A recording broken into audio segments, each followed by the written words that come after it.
Every year, on the same date, for 12 years, Claire called a phone number that had belonged to her best friend, a man who'd been dead for over a decade. She never expected anyone to pick up. This year, someone did. Claire and Daniel had been friends since college, nearly 40 years, through marriages, kids, moves across the country, and everything ordinary in between. When Daniel passed away suddenly at 58, Claire kept his number saved in her phone, unable to bring herself to delete it. The next year, on what would have been his birthday, she called it, not really expecting anything, just needing to hear the automated voice that used to say his name. For years, it played the same flat, robotic message: "This number is no longer in service." She called anyway, every single year. It became a small, private ritual no one else knew about, not her husband, not her children, just Claire, and a phone number that technically belonged to no one. This year was no different at first. Claire dialed the familiar number out of habit rather than hope, phone pressed to her ear, already half expecting the same flat, automated voice. Instead, it rang. Once, twice, then a man's voice answered, younger, uncertain. "Hello?" Claire nearly hung up. In 12 years, this had never happened. For a moment, she genuinely couldn't speak. "I'm sorry," she finally managed. "I think I have the wrong number." "Who were you trying to reach?" the man asked, not unkindly. Something in his voice made her hesitate. "A friend of mine," she said. "His name was Daniel. He passed away a long time ago. This used to be his number." There was a long pause on the other end. "That's strange," the man finally said. "My father's name was Daniel, too.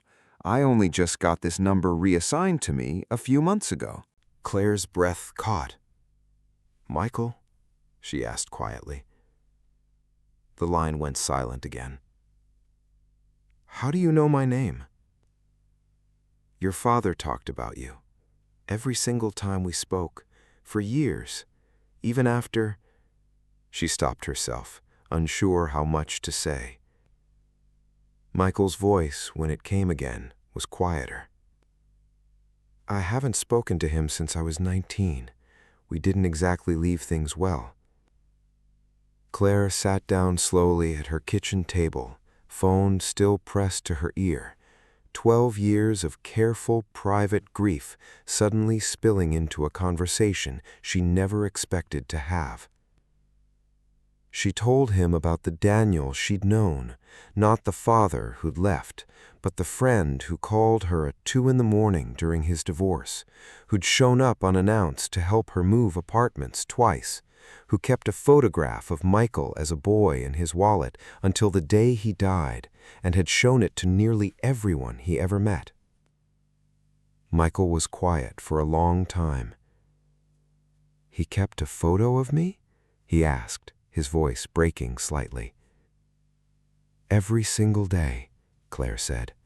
"He just never figured out how to say any of it to you directly. Some people are like that." They talked for nearly an hour that evening about a man neither of them had fully known, in entirely different ways. Before they hung up, Michael asked if he could call her again sometime, maybe hear more. Claire said yes. The following year, on Daniel's birthday, Claire didn't call the old number out of habit or grief this time. She called it because Michael had asked her to. Someone answered on the first ring. 12 years of talking into what she'd believed was silence, it turned out, had never really been silence at all.